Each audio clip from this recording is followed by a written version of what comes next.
Hey, Futurist Jim Carroll from the virtual broadcast studio. I've been running a series called Headlines in which I've been taking apart what's in the news today and putting in perspective what is really happening, because we live in a complex world. And today I want to talk about the chip shortage. You're certainly hearing about it. It's all part of what is happening with the massive global supply chain challenges that are happening. For me, it's not about the chip shortage, though. This is really a story of industries that have not aligned to the reality of the speed of change which is occurring as technology comes to drive forward every single aspect of their industry. And I want to use the automotive industry as a perfect example of what is going on. We're reading about the chip shortage, and you're certainly witnessing it. You can't get cars, you can't buy what you need. Used cars are actually selling for way more than they should be. New cars are coming off the lot and they're actually selling for more than the sale price. Everything is messed up. Everything is mixed up. It's all part of this massive issue of globalization. But again, this is not really a chip shortage issue. This is an issue where we have an industry that hasn't really aligned to the reality of the speed of change was occurring. So for me, this is a lesson about speed. And as every single industry becomes a technology industry, I think what you need to do is you need to think about the implications of this story within your industry and what you need to do to align to the reality of what comes next. Because clearly, every single industry is being bound up with semiconductor technology. Hyperconnectivity is at the root of every single trend. So for me, this is not a chip problem. It's a cautionary tale of what happens when you don't really align to the trends which are underway and you don't accelerate your capabilities as a company and as an industry to align to the reality of speed. Let's take it apart for you and help you understand what is really going on. Look, at the essence of this, if we take a look at the automotive industry, like many industries, what is happening here is cars are essentially becoming computers. I used to say on stage at many automotive conferences that automobiles are becoming rolling hyper-connected technology platforms on wheels with batteries. And if you take apart a car today, there are semiconductors, there are chips throughout it. It's fundamental to everything we do, and it's fundamental to the architecture of the vehicle. And that is only going to accelerate as electric vehicles come about, as battery technology comes about, as self-driving car technology comes about. If you think these things are based on technology now, wait until you see what's coming within the next year, 5 years, 10 years, because the volume of chips that are going to be in these vehicles is simply going to be staggering. We're already seeing the growth where upwards of 45 to 50% of the value of a car isn't in the engine, isn't in the stuff that uses the gasoline. It's in the computer chips. And if an industry cannot align to the reality of the speed which is occurring, it's really working with a blank slate. It's working with a blank screen. It's not doing what is necessary. there's a lot of really interesting facts as to what is going on. The typical electric vehicle has 3 to 5 times more computer chips than the typical gasoline or diesel vehicle. Automotive right now is only 5% of global chip demand. Sure, they're having shortages. They can't get the chips that they need. One reason for that is the chip companies really don't care. They are a small customer in a vast market. They're only 5% of demand for one particular semiconductor manufacturing company known as TSMC, Taiwan Semiconductor Manufacturing Company. I actually was in with them for a talk years ago. Automotive is only 3% of their customer base. I mean, they really don't care about the challenges that automotive companies are having. Who's more important? Gamers, gaming technology, Nintendo and Xbox, and gamers and gaming technology are more important to chip companies than automotive, because that's where the growth is, that's where the opportunity is, and that's where we've got an industry which is truly aligned to the speed of the change that is occurring. This chip problem is all sort of wrapped up in this issue where we've got massive, big global supply chain challenges. Globalization is broken down. There's an entire show on my site in this headline series where I've talked about that. And I explain what is really happening here is we're moving from a world of just-in-time inventory to sort of just-in-case. Get what you can when you can, because you don't know when you're going to be able to get it again. And certainly that's the scramble that is happening with chips. Because what we have is this massive order lead time mismatch.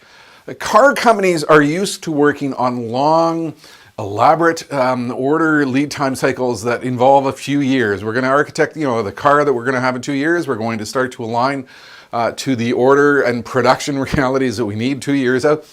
Well, when the car industry becomes a technology industry, it doesn't work like that anymore. What happens is you have to work faster, you have to align faster, you have to have more agility, you have to challenge your supply chain to work at the speed of technology companies, not at the old speed that existed within the automotive companies. And this is part of what is going wrong.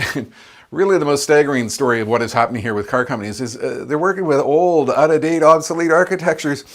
I read one article while preparing for the show that a lot of car companies are trying to order chips from 2004 to put into 2021 cars, and the chip companies are going, whoa, we're not doing that. We got so much demand occurring with other customers. You don't matter to us. You're only 3% of our customer base. We're not going to go back and re-architect a whole bunch of 2004, 17-year-old chips to try to bring you into the future. Car companies have done this to themselves, and that's because they didn't align themselves to the speed of the change that was occurring as technology enveloped their industry. So for me, this is a story of it's an agility speed mismatch, and we're seeing some fascinating things happen as a result. Look, a modern car today can have 3,000 to 5,000 chips in 80 separate electronic control units. I mean, it's a staggering amount of technology in a vehicle. And here's what happens. The inability to get one single 50-cent chip can delay an $80,000 vehicle. If an organization hasn't done what it needs to do to make its supply chain in the technology world operate at perfection, it blows things apart. And that's what we are witnessing right now. It's only going to become a bigger problem because the cost of this technology in a vehicle is going from 10 to 35% of a vehicle cost today. It's going to be 50% in the next few years. And as I said, as electronic charging, as batteries, and as self-driving vehicle technology comes to the industry, rolling hyper-connected high-tech platforms on wheels, it's probably going to be hitting 60, 70, 80% of the value of the vehicle. That's because electric vehicles and self-driving use 3 to 5 times more chips per vehicle.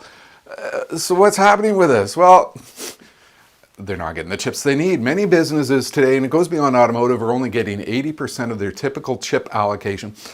Some parts that could take a few weeks to order might now stretch out to a year. And if you're missing one part and it holds apart your $80,000 car that you can't bring to market because you're missing one chip, well, that's what you're saying. So automotive companies are bleeding. And from my perspective, it's their own fault.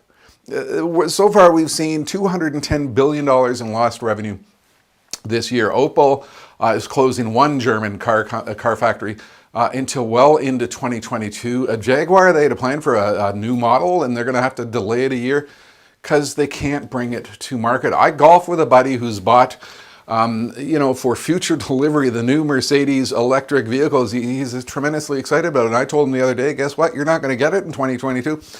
Because they're probably not going to be able to get the chips necessary to build the darn thing. What this is also doing, which is also kind of sad, it is stifling innovation, particularly for smaller startups. So a really good example of a small vehicle delivery technology vehicle being developed out in British Columbia. They can't get the chips and they can't innovate at the speed of their ideas. They're losing the opportunities from this problem. But here's the fascinating thing, what is occurring in the midst of all this.